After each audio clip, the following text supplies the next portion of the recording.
Mes frères, nous poursuivons notre méditation, notre série de méditations sur le très saint nom de Dieu, l'Éternel, Jéhovah. Et nous reprenons le verset que nous avions déjà considéré la semaine passée. Exode, chapitre 34, verset 6. Et l'Éternel passa devant lui et cria : L'Éternel, l'Éternel, le Dieu miséricordieux et compatissant, lent à la colère, abondant en grâce et en fidélité. Ce nom divin est très particulier parce qu'il dénote directement la sublime et ineffable et mystérieuse essence divine. Si bien que ce nom est un abrégé de toutes les perfections de l'essence divine. Nous avons la semaine passée médité sur la grâce de Dieu, grande et glorieuse perfection de l'essence divine. Nous méditons ce matin sur une autre de ces grandes et glorieuses perfections mentionnées dans le verset 6. L'Éternel, l'Éternel, le Dieu miséricordieux. Après la grâce de Dieu, il nous faut considérer la miséricorde de Dieu. Alors, comme d'habitude, une première partie de considération doctrinale importante et une seconde partie d'application pratique, là encore, toutes importantes. Alors, il n'est pas évident de prime abord de saisir la différence entre la grâce et la miséricorde de Dieu. Et à bien des égards, les chrétiens ont tendance à penser finalement que les deux termes sont peu ou prou synonymes. Mais on va voir que les deux termes ont une signification bien particulière et précise. Je vous donne une définition de la miséricorde de Dieu pour commencer. La miséricorde de Dieu est cet aspect de sa bonté, la bonté de Dieu, la bonté de l'essence divine, en vertu duquel Dieu se plaît à se communiquer soi-même et à communiquer des biens aux hommes misérables.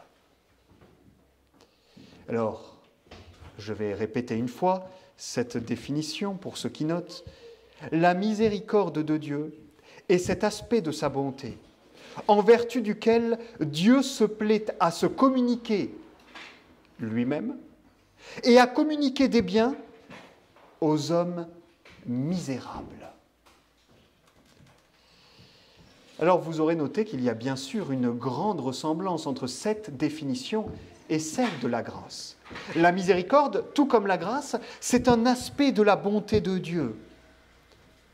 La miséricorde, tout comme la grâce, implique que Dieu se communique lui-même aux hommes et qu'il leur communique de grands biens.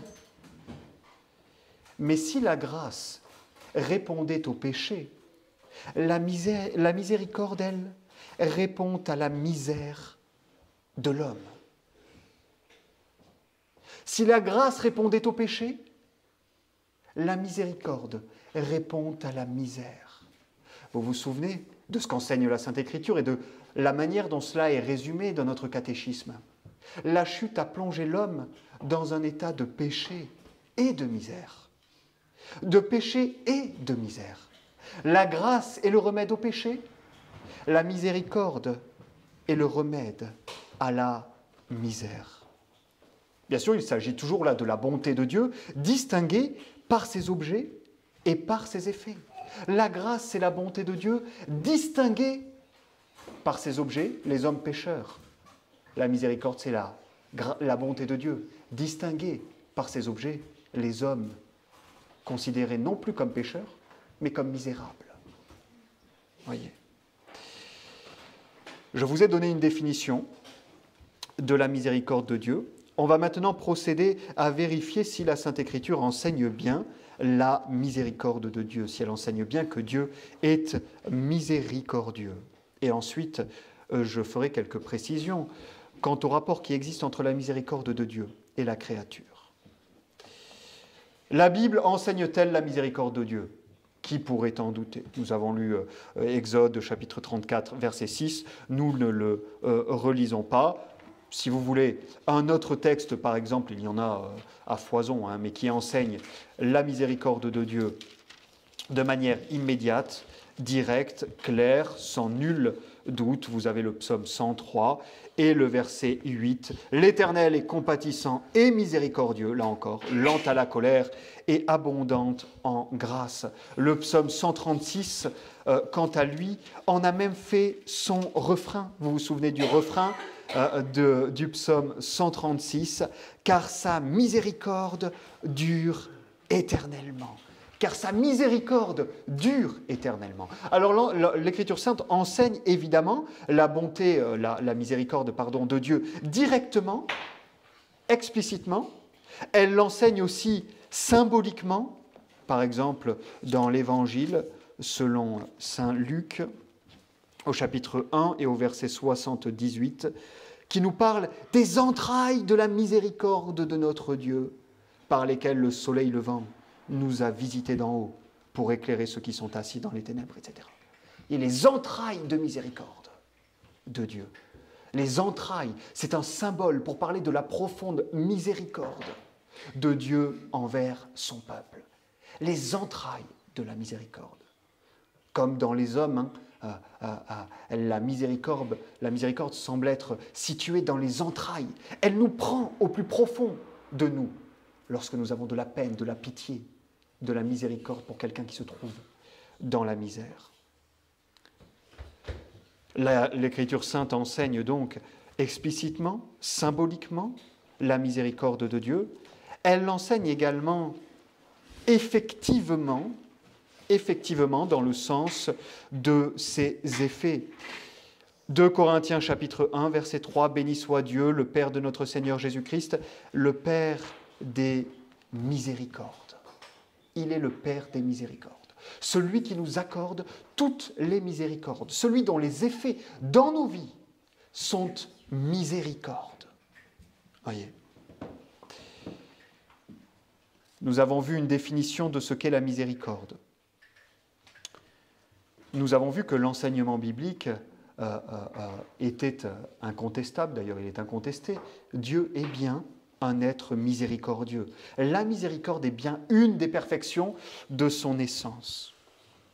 Je vous propose maintenant de voir et de considérer ensemble plusieurs éléments de doctrine importants en rapport avec la relation de la miséricorde de Dieu quant à la créature. Il y a plusieurs choses qu'il nous faut considérer ensemble, qu'il nous faut voir ce matin, chers frères. La première, c'est que Dieu est miséricordieux. Et vous savez que la miséricorde existe aussi chez les êtres humains. Néanmoins, la première chose que vous devez noter, c'est qu'en Dieu, la miséricorde n'est pas une passion. Dieu n'a pas de passion, contrairement aux créatures. On a eu le temps longuement de méditer sur cela par le passé. Je n'y reviens pas, vous devez tenir comme sûr et certain que Dieu, comme nous le dit sa parole, est impassible. Il est sans passion. Alors qu'est-ce que ça veut dire que la miséricorde n'est pas en Dieu une passion? Ça veut dire premièrement qu'elle n'est pas causée par quelque chose d'extérieur à lui. Et ça, c'est une grande différence avec la miséricorde qu'on trouve chez nous qui possédons des passions. Parce que chez nous, la miséricorde, elle est toujours provoquée par la misère de l'autre. C'est la vision, c'est la considération de la misère de l'autre qui va réveiller en nous la miséricorde. Autrement dit, chez nous, la miséricorde est causée, et elle est causée par la misère de l'autre. C'est parce qu'on voit la misère de l'autre qu'on est miséricordieux envers lui. En Dieu, la miséricorde n'est causée par rien, ni personne d'extérieur à lui-même. Elle vient de sa seule bonté, de sa souveraine bonté. En Dieu, la miséricorde, c'est cette disposition de sa volonté à secourir celui qui est dans la misère. Mais elle n'est pas suscitée, elle n'est pas causée par la misère qu'il constate, effectivement, chez les créatures. Elle est causée par la pleine, entière et merveilleuse souveraineté de sa bonté et de sa volonté. Elle n'est pas causée par quelque chose d'extérieur. Et la deuxième grande différence avec la miséricorde qu'on trouve chez nous les créatures, chez nous les hommes, c'est qu'en Dieu, elle ne produit pas de chagrin, elle ne produit pas d'angoisse, elle ne produit pas de perturbation intérieure. Ces choses-là n'existent pas en Dieu.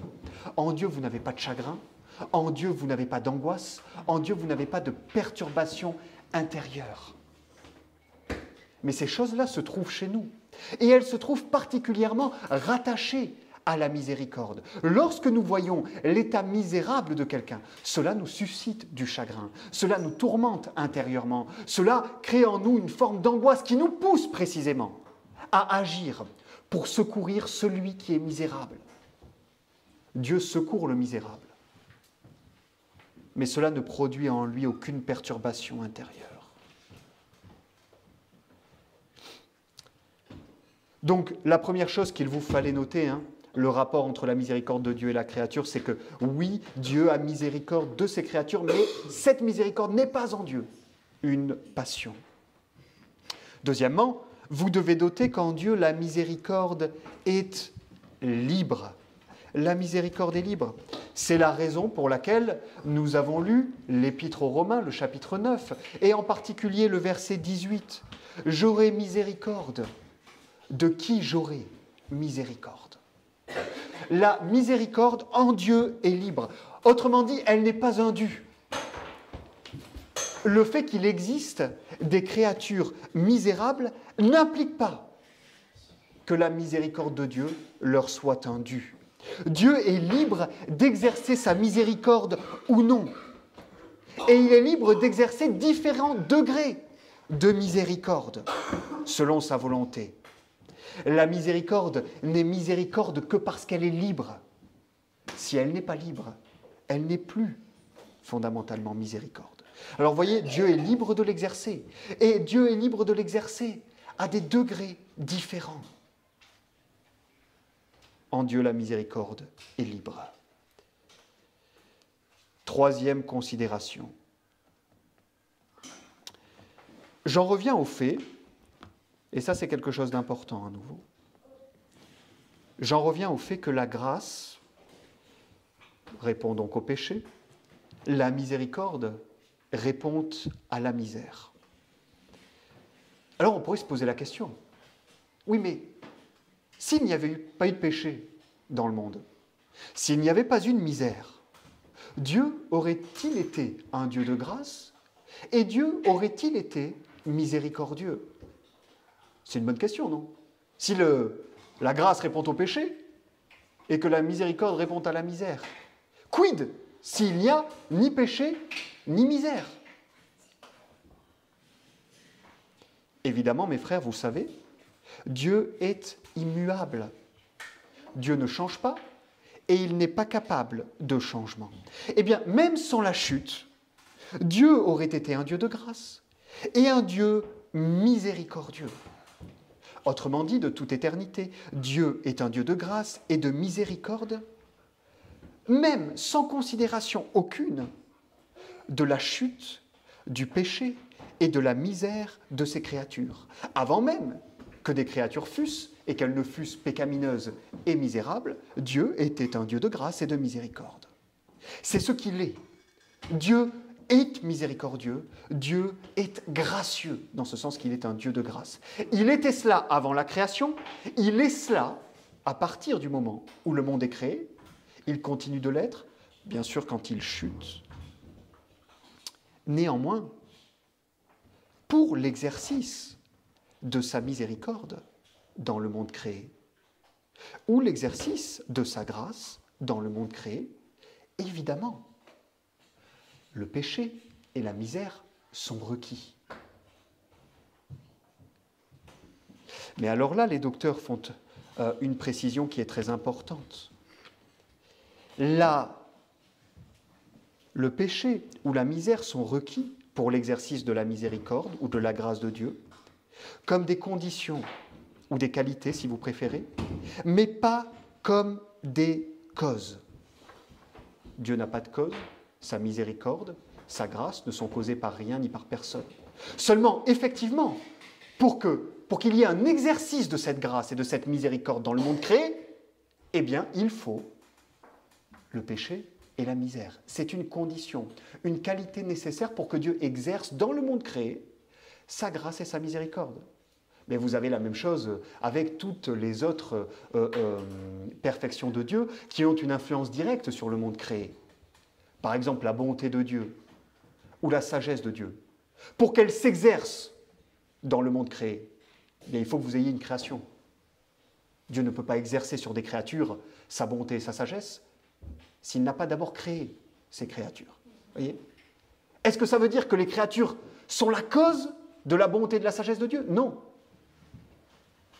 Seulement pour l'exercice envers ces créatures de la bonté et de la sagesse, bien, il faut qu'elles existent.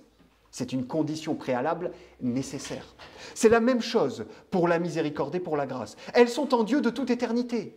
Dieu aurait pu décider de ne pas créer le monde, il n'y aurait jamais eu de péché. Dieu aurait pu décider de créer le monde sans qu'il n'y ait de péché et de chute, il aurait été gracieux et miséricordieux. Mais par contre, dans le monde, il n'aurait pas exercé sa grâce et sa miséricorde. Puisqu'elles exigent, comme une condition, une qualité, le péché et la misère. Voyez ? Donc il faut faire la distinction entre ce que Dieu est en lui-même et l'exercice de ses perfections dans le monde créé. Et pourquoi est-ce que c'est intéressant ? Parce qu'en fait, vous avez probablement ici la seule indication qui peut lever, dira-t-on, mettre un peu de lumière sur cette grande question. Pourquoi Dieu a-t-il permis la chute ? Personne ne peut répondre à cette question. Celui qui vous dit le contraire est un menteur. Mais l'une des raisons que l'on peut potentiellement avancer, c'est que l'entrée du péché et de la misère ont permis à Dieu de faire connaître sa grâce et sa miséricorde en l'exerçant dans le monde créé. En l'exerçant dans le monde créé. Il a pu la manifester par ses œuvres dans le monde créé. S'il n'y avait pas eu de péché et de misère, Dieu serait resté, je l'ai dit tout à l'heure, un Dieu de miséricorde et de grâce. Mais cette miséricorde et cette grâce n'auraient pas été manifestées par ses œuvres dans le monde créé.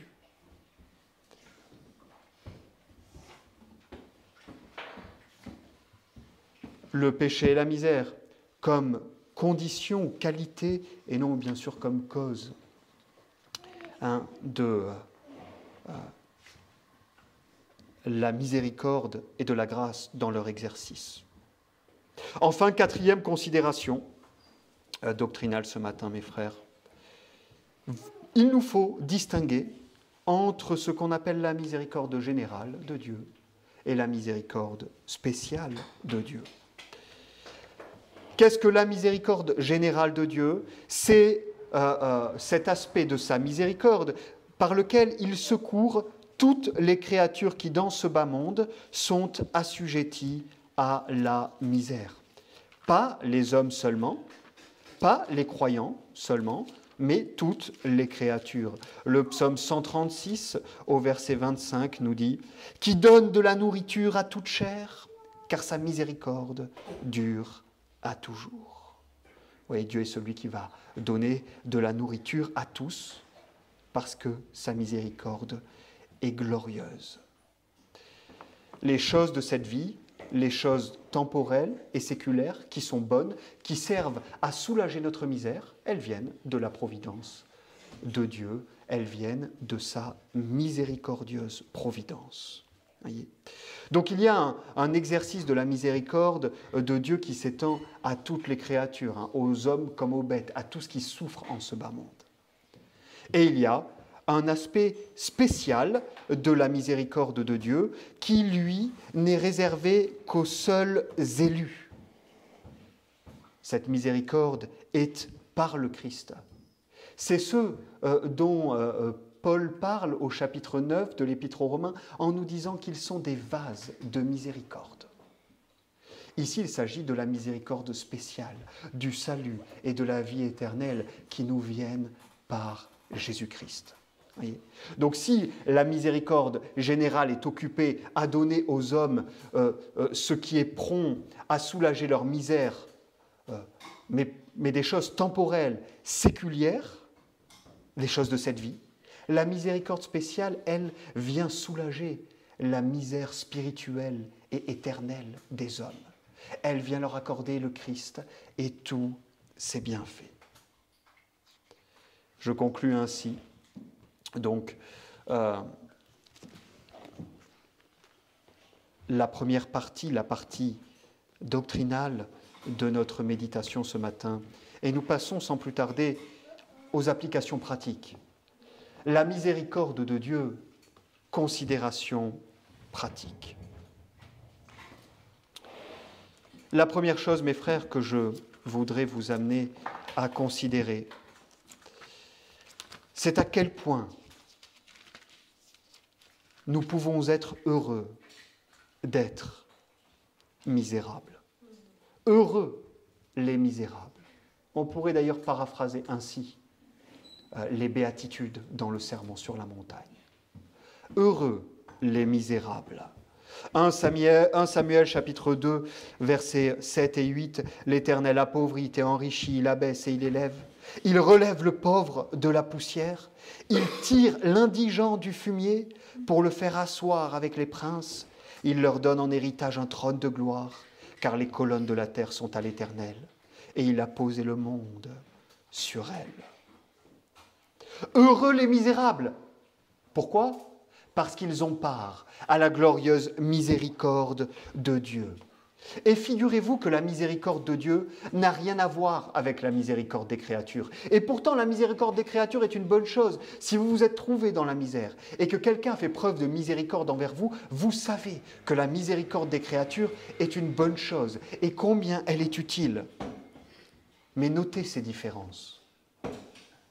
Nous donnons, nous les créatures, difficilement, même dans nos meilleurs élans de générosité et de miséricorde, c'est difficile. On donne difficilement. On cherche toujours, naturellement, à retenir pour nous. Là où nous donnons difficilement, Dieu donne librement. Librement et abondamment. Dieu donne abondamment à ses créatures. Là où nous donnons de petites choses, bien souvent, lorsqu'on donne, lorsqu'on est enfin mu à donner, lorsqu'on s'est fait une raison à donner, on va toujours naturellement être enclin à donner le moins possible, chercher à donner le moins possible et garder la plus grande part pour nous. Mais Dieu, lui, nous donne les plus grandes choses qui soient. La Sainte Écriture nous dit que Dieu a donné son Fils pour nous. La Sainte Écriture nous dit que Dieu nous donne son Esprit. Là où nous donnons de petites choses, Dieu nous donne de grandes choses. Là où nous nous fatiguons de donner, n'est-ce pas ? Lorsqu'on a enfin réussi à se décider à donner, eh bien sur la régularité c'est difficile. On se fatigue vite de donner, de secourir toujours les mêmes personnes, d'avoir miséricorde des mêmes personnes. Bien là où nous nous fatiguons bien vite de l'exercice de notre miséricorde, Dieu ne se fatigue pas. Dieu ne se fatigue pas de donner. 2 Samuel, chapitre 7, versets 18 et 19. Alors le roi David entra et se tint devant l'Éternel et dit, « Qui suis-je, Seigneur éternel, et quelle est ma maison que tu me fais parvenir où je suis ? Encore cela t'a-t-il paru peu de choses, Seigneur éternel ? Tu as même parlé de la maison de ton serviteur pour le temps à venir. Est-ce là la manière d'agir des hommes, Seigneur éternel ?» Voyez ici David qui loue la surabondante miséricorde de Dieu. Est-ce que c'est comme ça que les hommes agissent ? Tu m'as fait des grâces tellement grandes, tellement abondantes et régulières. À moi, qui suis un misérable. Enfin, lorsque nous nous décidons à donner tout ce que nous avons, c'est parce que nous sommes morts. Tant que nous ne sommes pas morts, nous retenons ce que nous avons, n'est-ce pas? Nous le retenons pour pouvoir en jouir. Mais Dieu lui donne ce qu'il a de plus cher en étant immortel. Alors heureux si vous êtes des misérables et que vous vous en êtes remis entièrement dans votre vie à la miséricorde de Dieu. C'est là le chemin du bonheur, de la paix avec Dieu et de la paix dans le cœur. C'est seulement parce que nous sommes des misérables que la miséricorde de Dieu peut s'exercer sur nous. La miséricorde, on en a parlé il y a un instant, ne s'exerce pas lorsqu'il n'y a pas de misère. Vous voyez, on ne peut pas dire à proprement parler que Dieu est miséricordieux envers les anges saints. Ils ne sont pas dans un état de misère. La miséricorde s'exerce là où se trouve de la misère. Eh bien, vous avez ce privilège, en un sens que les anges saints n'ont pas. Vous êtes les objets de la miséricorde de Dieu parce que vous êtes des misérables. Et donc la misère vaut bien d'être endurée, si c'est pour être les objets de l'infinie miséricorde de Dieu. Elle vaut bien d'être endurée, si c'est pour que nous puissions connaître les effets somptueux de cette perfection merveilleuse qu'est la miséricorde de Dieu. Elle vaut bien d'être endurée.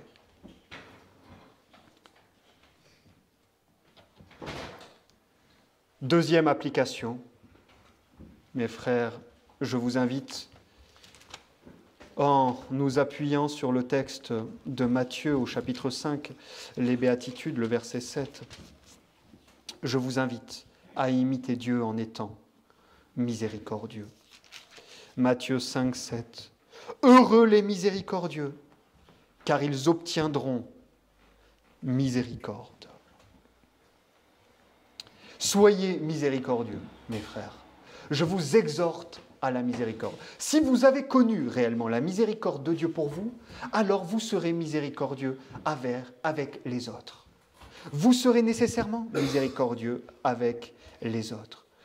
Soyez miséricordieux avec les autres. Donnez de vous-même. Donnez des grâces que le Seigneur vous a départies. Donnez de vos biens, de ces grâces temporelles que le Seigneur vous a accordées. Considérez une chose, lorsque Dieu vous donne, ou des grâces spirituelles, ou des grâces temporelles, considérez qu'il y a toujours une partie pour les autres dans ce que Dieu vous donne. Il y a toujours une partie pour les autres. Il y avait un pasteur qui disait la chose suivante. Il y a quelque chose de remarquable avec le lion. Le lion, c'est le roi des animaux, n'est-ce pas? Eh bien, le lion ne mange jamais une proie qu'il n'a pas tuée. Tandis que vous avez tout un tas d'animaux qui mangent les proies qui ont été tuées par d'autres. Mais pas le lion. Le lion, lui, il est trop fier, il est trop puissant. Les proies qu'il mange, c'est les proies qu'il a tuées. Il n'a pas besoin qu'on tue à sa place. Bien, considérez que dans la vie chrétienne, il y a des frères qui sont plus faibles que vous dans la foi et qui vont avoir besoin de manger des grâces que le Seigneur vous a données. Voyez, à l'image de ces animaux qui n'ont aucun problème parce qu'ils sont plus faibles à venir manger la proie que les autres ont tuée. Si vous êtes un lion, que vous avez suffisamment par les grâces qui vous sont propres, en réalité, personne n'a suffisamment par les grâces qui lui sont propres. Mais si elles peuvent vous contenter, dans une bonne mesure, ce n'est pas le cas de tous. Il y a des frères plus faibles qui auront besoin de manger, de se nourrir, d'être rassasiés par les grâces que vous avez reçues. exactement comme il y a des animaux qui ont besoin de se nourrir des cadavres qui ont été tués par d'autres. Alors considérez toujours cela. Dans ce que Dieu vous donne, il y a une part pour les autres. Et dans ce que les autres ont reçu, il y a une part pour vous. Même si vous êtes fort, même si vous avez atteint un niveau de piété respectable, il y aura toujours chez les autres quelque chose pour vous. Même si vous ne sentez pas une radicale dépendance vis-à-vis des grâces que les autres ont reçues. Alors soyez miséricordieux envers vous-même également. Pas seulement envers les autres, mais envers vous-même.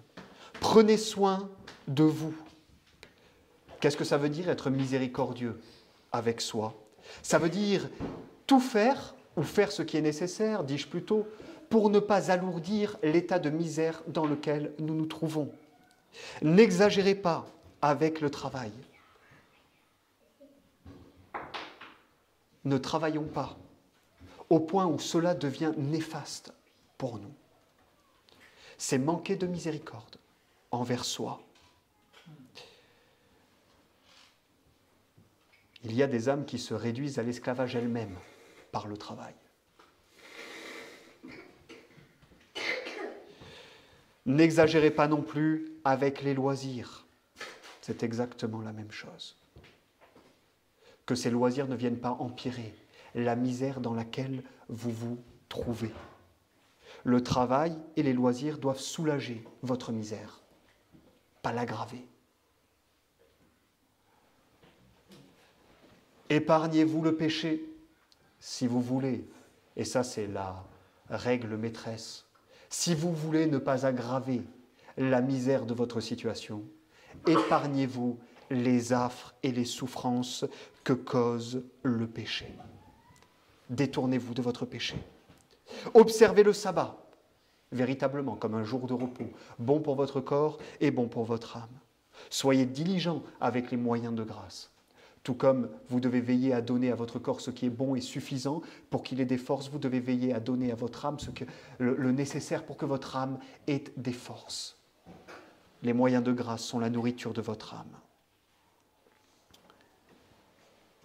D'une manière tout à fait pratique, mes frères, je vous exhorte à prier et supporter, alors là c'est une application plus locale, l'œuvre des diacres dans l'Église. Bon, nous n'avons pas de diacres dans l'Église, mais la cour des diacres a mis en place un certain nombre de choses pour, à notre niveau, essayer de secourir les plus miséreux et misérables.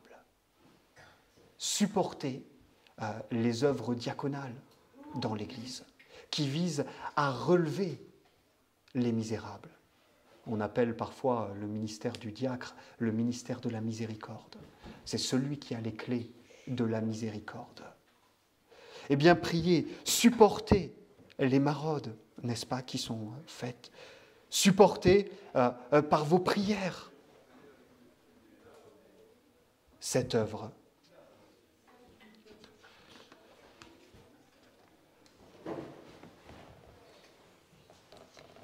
Nous qui connaissons la grande miséricorde de Dieu, soyons miséricordieux envers les autres, envers nous-mêmes. Soutenons les œuvres de miséricorde dans l'Église. Donnons de nous-mêmes, de nos grâces spirituelles et temporelles, parce que nous ne perdons rien. Ce que nous donnons, nous retrouvons en échange des grâces et des miséricordes multipliées par Dieu. Nous ne perdons rien. Au contraire, nous recevons une grande promesse de miséricorde de la part du Dieu qui est la fontaine de tous les biens. Troisième application, mes frères, je vous invite à considérer le jour du jugement. Et pas seulement comme un jour de jugement, mais je vous invite à considérer le jour du jugement comme un jour de miséricorde. Il y a un texte à ce titre qui est très intéressant. Dans la deuxième épître de Timothée, dans la deuxième épître de Paul à Timothée, au chapitre 1 et au verset 18, Paul nous dit Et on peut commencer à partir du verset 16 pour que vous ayez tout le contexte. « Le Seigneur fasse miséricorde à la famille d'Onésifore, car il m'a souvent consolé, et il n'a point eu honte de mes chaînes. Au contraire, quand il a été à Rome, il m'a cherché fort soigneusement et m'a trouvé. Le Seigneur lui donne de trouver miséricorde devant le Seigneur en ce jour-là. Et tu sais mieux que personne combien il m'a servi à Éphèse. » Ce texte est glorieux. Paul prie pour qu'Onésifore, au jour dernier, trouve miséricorde, qu'il soit récompensé par la miséricorde de Dieu, qu'il reçoive la miséricorde de Dieu parce qu'il a exercé la miséricorde envers Paul du temps de son vivant. L'apôtre Jacques nous rappelle que la miséricorde triomphe du jugement. La miséricorde spéciale de Dieu, celle qui est accordée aux croyants en Jésus-Christ. Le jour du jugement ne sera pas seulement un jour de jugement, il sera un grand jour de miséricorde pour les croyants. Parce qu'en ce jour-là, comme Paul l'a dit, il y aura un nombre incalculable d'Onésifores qui trouveront miséricorde, parce qu'ils ont été miséricordieux. Tous ceux qui se sont confiés en la miséricorde de Dieu, en Jésus-Christ, ne viennent pas en jugement pour être condamnés, mais pour être publiquement absous, pour recevoir encore plus de la miséricorde de Dieu, et pour que la miséricorde de Dieu soit encore plus manifeste en eux. Alors, ne craignez pas le jour du jugement. Au contraire, soyez pleins de confiance, puisque ce sera un jour, pour vous qui avez cru, de miséricorde. Jude 21. Conservez-vous dans l'amour de Dieu, en attendant la miséricorde de notre Seigneur Jésus-Christ pour la vie éternelle. Ici, le jugement, c'est l'attente de la miséricorde de notre Seigneur Jésus-Christ pour la vie éternelle. Un jour de miséricorde pour vous, où vous recevrez encore plus de la miséricorde de Dieu et où l'œuvre de la miséricorde de Dieu sera encore plus manifeste en vous. Quatrième et dernière application pour ce matin.